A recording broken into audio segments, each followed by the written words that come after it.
누가복음 20장 19절에서 26절 말씀.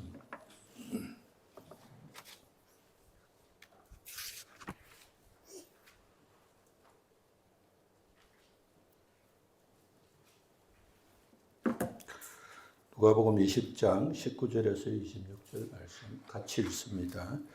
서기관들과 대제사장들이 예수의 비유는 자기들을 가리켜 말씀하신 줄 알고 즉시 잡고자 하되 백성을 두려워하더라. 이에 그들이 엿보다가 예수를 총독의 다스림과 권세 아래에 넘기려 하여 정탐들을 보내어 그들로 스스로 의인인 채 하며 예수의 말을 책잡게 하니 그들이 물어 이르되 선생님이여 우리가 아노니 당신은 바로 말씀을 아시고 가르치시며 사람을 외모로 취하지 아니하시고 오직 진리로서 하나님의 도를 가르치시나이다. 우리가 가이사에게 세를 바치는 것이 옳으니까 옳지 않으니까 하니 예수께서 관계를 아시고 이르시되 대나니온 하나를 내게 보이라. 누구의 형상과 글이 여기 있느냐? 대답하되 가이사의 것이니이다. 이르시되 그런즉 가이사의 것은 가이사에게 하나님의 것은 하나님께 바치라 하시니 그들이 백성 앞에서 그의 말을 능히 책잡지 못하고 그의 대답을 놀랍게 여겨 침묵하니라. 아멘. 우리가 잘 아는 대로 우리 몸속에는 30조에서 40조 이르는 미생물들이 살고 있습니다. 이 엄청난 미생물이 살고 있지만 미생물은 너무 작고 또 우리 몸속에 있기 때문에 눈으로 볼 수 없습니다. 그렇다고 해서 존재하지 않는다고 말하는 사람은 없습니다. 오히려 우리 눈에 보이지 않는 이 작은 미생물들이 우리의 건강에 매우 중요한 영향을 미친다는 것을 인정하고 있습니다. 미생물들은 우리의 장에서 음식의 소화와 영양소와 생성과 흡수를 돕고 면역체를 유지하고 병원군의 침입을 막아서 우리 몸을 보호하는 매우 중요한 역할을 합니다. 이러한 미생물이 균형이 깨어지면 유익균보다 유해균이 많아져서 면역이 약해지고 각종 염증과 질병이 발생할 수 있습니다.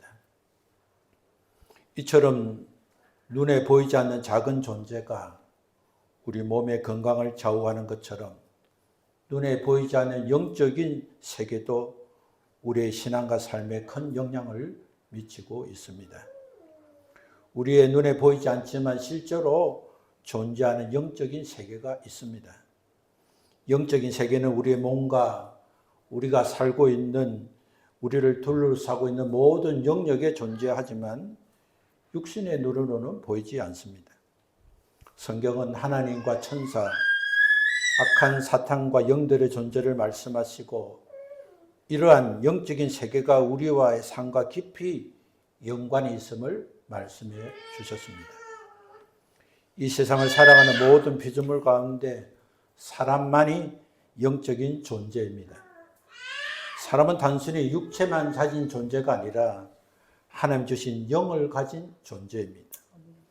그래서 사람은 보이는 물질 세계뿐만 아니라 보이지 않는 영적 세계와도 긴밀한 관계를 맺으며 살아가고 있습니다. 그러므로 사람의 삶은 육체적인 조건으로 모두 설명할 수 없습니다. 오늘 우리가 생각하는 마음, 그리고 우리가 겪게 되는 여러 가지 사항들, 이해할 수 없고 이해하기 어려운 현실의 문제는 영적인 세계와 연관이 되어 있기 때문입니다. 그러나 우리가 일어나는 모든 삶이 모든 영적인 문제만으로 단정하는 것은 유익하지 않습니다. 그리고 반대로 육체적인 또는 환경적인 원인으로만 설명하는 것도 유익하지 않습니다. 우리가 일어나는 모든 현상은 영적인 문제도 있고 육적인 문제도 있고 환경적인 문제도 있습니다. 성경은 우리의 삶 속에서 영적인 영향이 있음을 분명히 말씀하십니다. 그렇기 때문에 우리는 눈에 보이는 현상만 보지 말고 내 주변에 내 삶에 영향을 미치고 있는 영적인 싸움이 일어나고 있다는 사실을 분별할 수 있어야 합니다.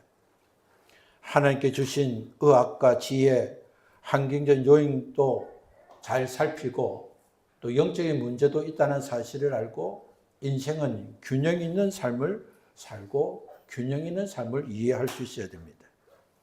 우리에게 필요한 것은 극단적인 판단이 아니라 말씀과 성령 안에서 영적인 분별력을 가지고 하나님의 뜻에 따라가는 삶이 필요한 것입니다. 성경은 이 영적인 세계가 우리의 삶에 실제로 영향을 미치고 있음을 분명히 말씀하십니다. 하나님께서 역사하시고 성령님께서 인도하시는 것도 영적인 세계이고 반면에 사탄과 악한 영들의 미혹과 공격도 영적인 세계에서 일어납니다. 그러므로 우리는 눈에 보이는 현실만 인식하고 살아가면 많은 손해를 입게 됩니다. 그래서 우리는 하나님의 말씀을 통해 영적인 세계를 바르게 인식하고 살아가야 합니다. 우리 삶에서 일어나는 많은 문제와 사건들을 영적인 관점에서 볼 수 있는 사람이 되어야 합니다. 그렇게 되면 여러 문제와 사건의 본질과 영적인 실체를 깨닫게 되고 사람이나 환경에 매이지 않게 되는 것입니다. 무엇보다 중요한 것은 예수님께서 우리에게 영적인 묶여있는 결박을 풀어주셨다는 사실입니다. 예수님께서 십자가에서 우리의 죄를 담당하시고 죽으셨으며 사흘 만에 부활하심으로 죄와 사망의 권세를 이기셨습니다. 또한 사탄과 악의 영의 권세를 무너뜨리고 예수 그리스도를 믿고 영접한 하나님의 자녀들에게는 참된 자유와 생명을 주셨습니다. 그러므로 예수 그리스도를 믿고 구원받은 하나님의 자녀는 더 이상 두려움과 영적 결박 가운데 살아가는 사람이 아닌 것입니다. 비록 우리가 사는 이 땅에서는 계속해서 영적 싸움이 계속되지만 이미 구원받은 하나님의 자녀는 예수님의 보호막 안에서 살아가는 사람들입니다. 그러므로 우리는 눈에 보이는 현실을 바라보고 두려워하고 또 염려하고 흔들리는 사람이 아니라 하나님이 나를 지키시고 나는 예수 그리스도 보호막 속에 있다는 사실을 알고 성령의 인도하심을 따라 영적인 분별력을 가지고 살아가야 합니다. 하나님의 자녀는 영적인 세계를 두려워할 이유가 없습니다. 두려워할 대상은 사탄이 아니라 우리가 하나님을 멀리하고 하나님을 떠나는 우리의 삶을 두려워해야 합니다. 예수 그리스도로 보호막 속에 있는 사람은 주님의 보호와 다스림 가운데 살아가며 날마다 말씀과 기도, 믿음과 순종을 통해서 영적 승리를 경험하게 됩니다. 말씀대로, 기도대로, 믿음과 순종대로 살면 하나님께서 영적 싸움에서 승리하게 하시고 열매를 주시고 권세를 주신다는 사실을 경험할 수 있습니다.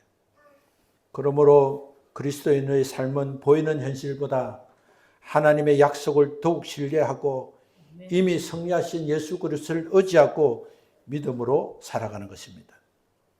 그러나 이러한 영적인 분별력은 영적 지식이나 경험에서 나오는 것이 아니라 하나님께로부터 나오는 것입니다. 그렇기 때문에 먼저 복음안으로 들어와 하나님의 자녀가 되어야 하는 것입니다.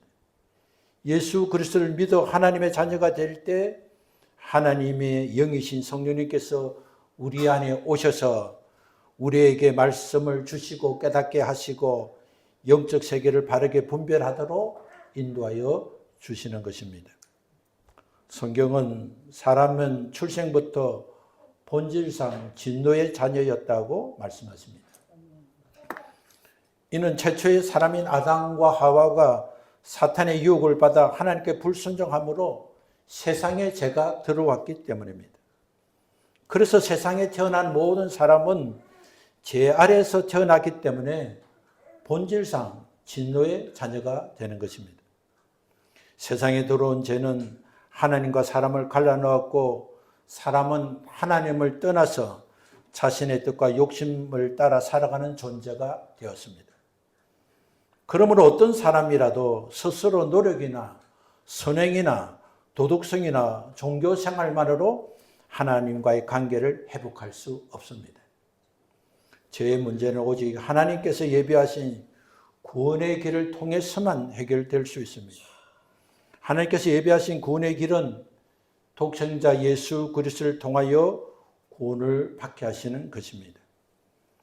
그래서 하나님께서 독생자 예수 그리스도를 이 세상에 보내주셨습니다.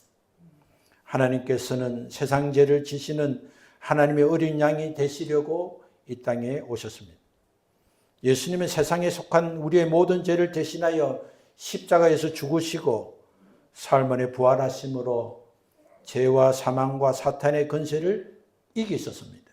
아멘. 그러므로 누구든지 자신이 주인 되어 살아온 죄를 얘기하고 예수 그리스도를 나의 구원자로 내 삶의 주인으로 믿고 영접하면 죄 사함을 얻고 영생을 얻고 하나님의 자녀가 되는 권세를 받게 되는 것입니다. 이것이 복음입니다. 이것이 이 세상에서 가장 복된 소식입니다. 복음은 단순히 죄를 용서받는 것으로 끝나지 않습니다. 복음은 사탄의 권세 아래 있던 사람이 하나님의 자녀로 신분이 바뀌는 것이며 죄로 인해 끊어졌던 하나님의 관계가 회복되는 것입니다. 또한 죄로 해소되었던 하나님의 형상이 회복되어서 하나님의 자녀답게 살아갈 수 있는 새로운 삶이 시작되는 것입니다. 우리가 예수 그리스도를 내 안에 영접하는 순간 성령님께서 내 안에 거하시며 우리는 하나님의 자녀가 되고 하나님의 자녀의 권세를 받게 됩니다. 성령님께서 우리의 하나님 말씀을 깨닫게 하시고 영적인 세계를 바르게 분별하도록 인도하시며 날마다 믿음 안에 살아가도록 역사하여 주시는 것입니다. 그렇기 때문에 예수님을 영접하는 것은 단순히 교회에 다니거나 종교생활을 하는 것이 아닙니다. 지금까지 내가 나의 삶이 주인이 되어서 내가 스스로 주인 되어서 내 뜻과 내 욕심과 내 감정으로 살아온 죄를 회개하고 예수님을 나의 구원자로 내 삶의 영원한 주인으로 모시는 것입니다. 이제는 더 이상 내가 주인이 아니라 나를 만드시고 세상을 창조하시고 영원토록 주권을 가지신 주님이 나의 주인이시고 주님이 나를 다스려 주시도록 내 삶을 맡기는 것입니다. 더 이상 이제부터는 내가 주인 되어 살지 않겠다고 다짐하고 나는 내가 주인 된 죄를 회개하고 예수 그리스도를 내 삶의 구원자로 주님으로 영접하겠다는 결단으로 주님을 영접하는 자만이 하나님의 자녀가 되는 것입니다. 이 시간 아직도 내가 주인 되어 살아온 죄를 회개한 경험이 없고 예수 그리스도를 나의 주인 구원자로 영접하지 않으신 분이 있거나 이미 예수님 믿고 영접했지만 나에게 아직까지 믿음이 연약하고 나에게는 새로운 다짐이 필요한 자는 오늘 유인물로 나눠준 기도를 같이 한번 해보겠습니다. 오늘 주보안에 보면 영접한 기도가 있습니다. 우리 진실과 정직한 마음으로 함께 기도하겠습니다. 시작. 사랑의 하나님, 저는 죄인임을 고백합니다. 지금까지 제 삶의 주인이 되어 제 뜻과 욕심대로 살아온 죄를 회개합니다. 용서하여 주시옵소서. 저를 구원하시기 위해 십자가에 죽으시고 부활하신 예수 그리스도를 믿습니다. 이제 예수 그리스도의 저의 구주와 삶의 주인으로 믿고 영접합니다. 예수님 제 안에 들어오셔서 저의 구주가 되어주시고 제 삶의 영원한 주인이 되어 주옵소서. 하나님 아버지, 제 모든 죄를 용서해 주시고 하나님의 자녀가 되게 하시니 감사합니다. 저는 이제 예수 그리스도의 믿음으로 하나님의 자녀가 되었음을 믿습니다. 성령께서 제 안에 거하시며 저와 함께 하심을 감사합니다. 이제부터 제 삶은 제 것이 아니라 주님의 것입니다. 저를 다스려 주시고 인도하여 주시며 하나님의 형상을 닮아가는 거룩한 삶을 살게 하옵소서. 저를 통해 하나님께 영광을 돌리게 하옵소서. 예수님 이름으로 기도드립니다. 아멘. 여러분, 우리는 방금 예수 그리스도를 나의 구원자로 나의 주인으로 영접하는 기도를 함께 드렸습니다. 이 기도를 믿음으로 드린 자는 하나님의 은혜로 제사함을 받았고 하나님의 자녀가 되었습니다. 아멘. 출생하는 순간 하나님의 자녀가 되는 것처럼 자녀가 될 때 어떤 감동이나 감격이 없습니다. 출생하면 부모가 출생 신고를 하고 또 출생하면 출생 자체가 자녀가 되는 것처럼 오늘 우리가 하나님의 자녀 되는 것은 간단한 것입니다. 복음을 믿고 내가 주인 되어 살아온 죄를 회개하고 예수님을 나의 구원자로 나의 주인으로 영접하는 것을 내 마음으로 믿고 고백하는 순간 우리는 하나님의 자녀가 되는 것입니다. 우리가 이 기도를 믿음으로 드렸다면 우리는 하나님의 은혜로 우리는 제3을 받았고 어렵다 인정함을 받았을 뿐만 아니라 하나님의 자녀가 되었습니다. 이제부터 나의 삶은 내가 아니라 예수 그리스도이십니다.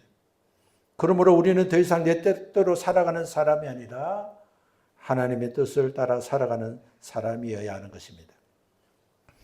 오늘 우리가 읽었던 누가복음 20장 19절부터 26절의 말씀은 이러한 사실을 매우 분명하고 중요한 교훈을 주고 있습니다. 오늘 본문의 말씀은 사람이 누구에게 속한 존재이며 누구의 삶이 주인을 모시고 살아가야 하는지를 예수님께서 분명히 가르쳐 주신 말씀입니다. 오늘의 말씀의 배경은 이렇습니다. 예수님께서 포도농부의 비유를 말씀하실 때에 그 자리에 함께 있던 대제사장들과 서기관들은 그 비유가 바로 자신들을 향한 말씀이라는 것을 알았습니다. 그들은 하나님께 보내신 종들을 핍박했던 조상들의 죄를 이어받았을 뿐만 아니라 이제는 하나님의 아들이신 예수 그리스도까지 죽이려는 악한 농부들이 자기 자신들이라는 사실도 깨달았습니다. 그러나 그들은 말씀을 듣고 깨닫음에도 불구하고 회개하지 않았습니다. 우리가 19절을 함께 읽겠습니다. 서기관들과 대제사장들이 예수의 비유는 자기들을 가르쳐 말씀할 줄 알고 즉시 잡고자 하되 백성을 두려워하더라. 그들의 가장 큰 문제는 자기의 죄를 인정하지 않은 것이었습니다. 그들은 하나님의 말씀, 예수님의 말씀을 듣고도 자신의 잘못을 회개하지 않고 오히려 예수님을 제거하려 했습니다. 끝까지 자기 자신이 삶의 주인이 되어서 하나님 아들까지 거부했습니다. 하나님 말씀은 사람을 살리고 구원으로 인도하는 생명의 말씀입니다. 그러나 같은 말씀을 들어도 회개하며 받아들인 사람에게만 생명이 있고 끝까지 거부하는 자는 자기 죄를 드러내지만 회개하지 않았기 때문에 자기의 죄가 결국 심판을 선언하는 말씀이 되는 것입니다. 그러므로 우리가 중요할 것은 말씀을 얼마나 많이 아느냐가 아닙니다. 말씀을 얼마나 많이 들었냐도 아닙니다. 하나님 말씀을 내가 언제부터 알았냐도 아닌 것입니다. 중요한 것은 내가 말씀을 듣고 그 말씀을 인정하고 회개하고 순종하느냐에 있습니다. 말씀을 겸손히 받아들이고 회개하는 사람은 생명을 얻지만 끝까지 거부하는 사람은 자신의 완악함으로 결국 심판을 이르게 되는 것입니다. 또 안타까운 것은 그들이 하나님도 하나님 아들이신 예수님도 두려워하지 않았다는 사실입니다. 그들이 두려워한 것은 오직 백성들이었습니다. 백성들의 반응을 그들은 두려워했습니다. 백성들만 없었다면, 예수님을 지지하는 사람들이 주변에 없었다면 그들은 그 자리에서 예수님을 결박했을 것입니다. 이것이 죄의 무서움입니다. 회개하지 않은 사람은 하나님을 경외하지 않고 사람을 두려워합니다. 자신의 지위와 명예와 체면을 잃을까 봐 염려하고 하나님 뜻보다 사람의 평가를 더 중요하게 여기게 됩니다. 우리가 하나님을 두려워하는가, 사람을 두려워하는가를 우리가 생각할 때 우리의 그것이 신앙의 척도가 되는 것입니다. 사람에게 보이려고 기도하고 사람에게 보이려고 찬송하고 사람에게 보이려고 신앙생활은 종교생활인 것입니다. 사람이 뭐라고 하더라도 하나님의 내 마음을 보시고 내 삶을 보시기에 나는 하나님께 인정받는 사람이 되려고 해야 하는 것입니다. 사람보다 하나님께 순종해야 합니다. 손해를 보더라도 진리를 붙들고 사람의 칭찬보다 하나님의 기쁨을 선택해야 됩니다. 그러나 오늘 대제사장과 서기관들은 공개적으로 예수님을 붙잡을 수가 없자 그들은 엄밀하게 계략을 꾸몄습니다. 그들은 정탐을 보내 진리를 사모하는 어려운 사람인 것처럼 행동하고 예수님 말씀에서 허물을 찾으려고 했습니다. 그들은 정치적인 제목을 씌워서 예수님을 로마 총독에 넘겨 처형하는 악한 계획을 세웠습니다. 누구든지 회개하지 않으면 이와 같은 자리에 머물게 됩니다. 죄는 또 다른 죄를 낳고 거짓은 더 큰 거짓을 만들고 욕심은 위선과 속임수로 이어지기 때문인 것입니다. 하나님을 떠난 마음은 진리마저 자신의 목적을 이루는 도구로 사용하는 것입니다. 오늘 20절에 보면 그들은 엿보다가 예수를 총독의 다스림과 건사에 넘기려고 정탐을 보냈고 그들을 스스로 의인인 척하며 예수의 말을 책잡고자 정탐을 보냈습니다.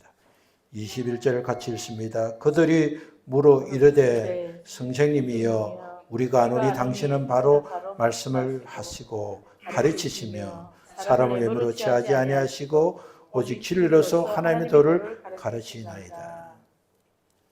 정탐들이 고백한 그들의 고백은 예수님을 존경하고 진리를 사모하는 신앙 고백처럼 들립니다.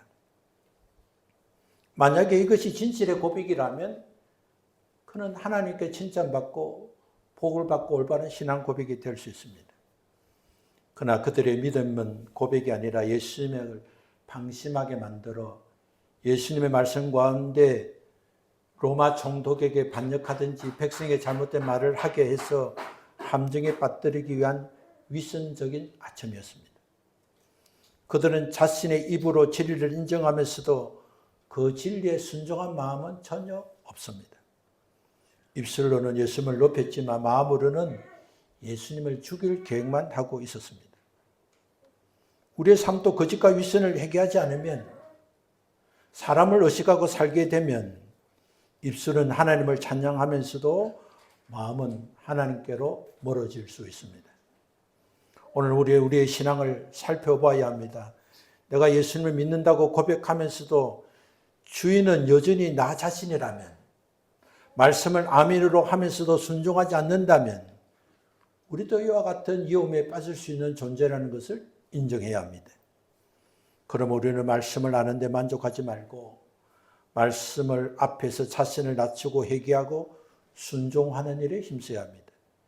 입술의 고백과 삶의 순수가 하나가 될 때에 비로소 하나님께서 기뻐하는 참된 신앙이 되는 것입니다. 오늘 22절에 보면 그들은 마침내 자신의 속셈을 드러내며 질문합니다. 우리가 가이사에게 세를 바치는 것이 옳으니까 옳지 않으니까? 이 질문은 세금에 대한 궁금증이 아니라 예수님을 함정에 빠뜨리기 위해서 치밀하게 준비한 질문이었습니다.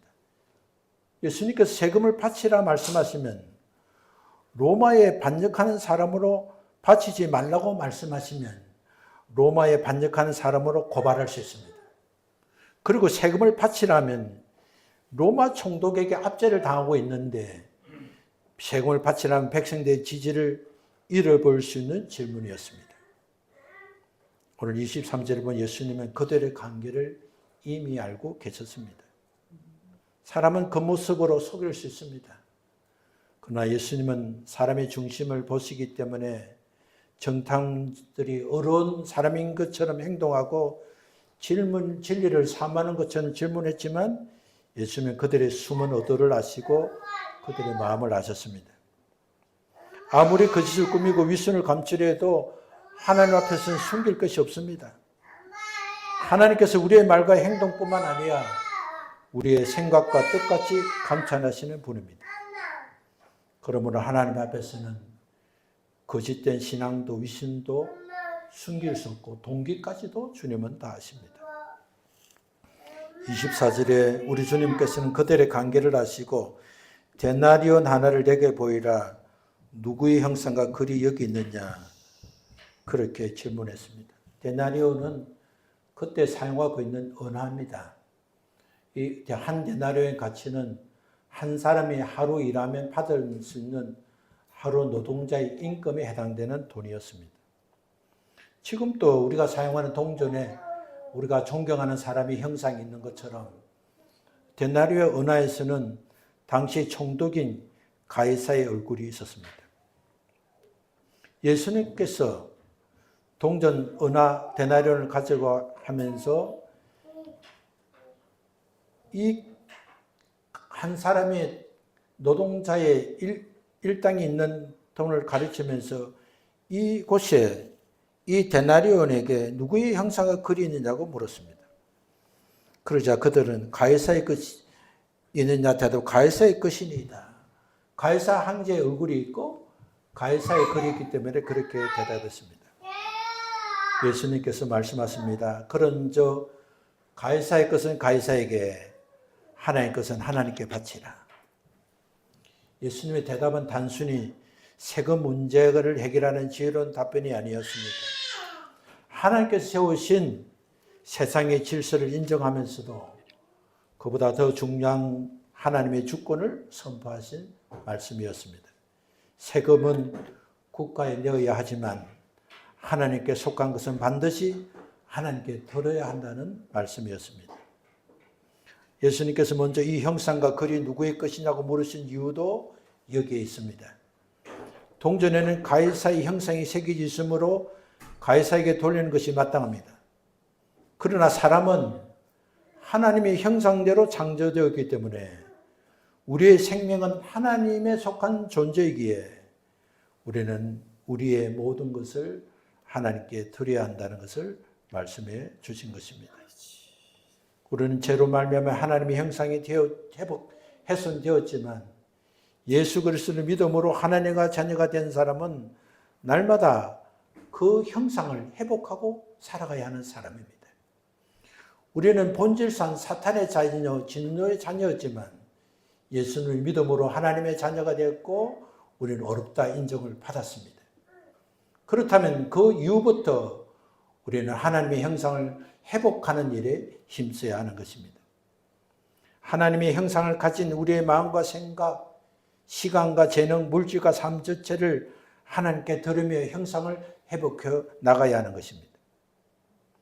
우리는 세상에서 책임 있는 사람으로 살아갈 뿐만 아니라 하나님의 형상을 가진 하나님의 자녀답게 살아야 합니다.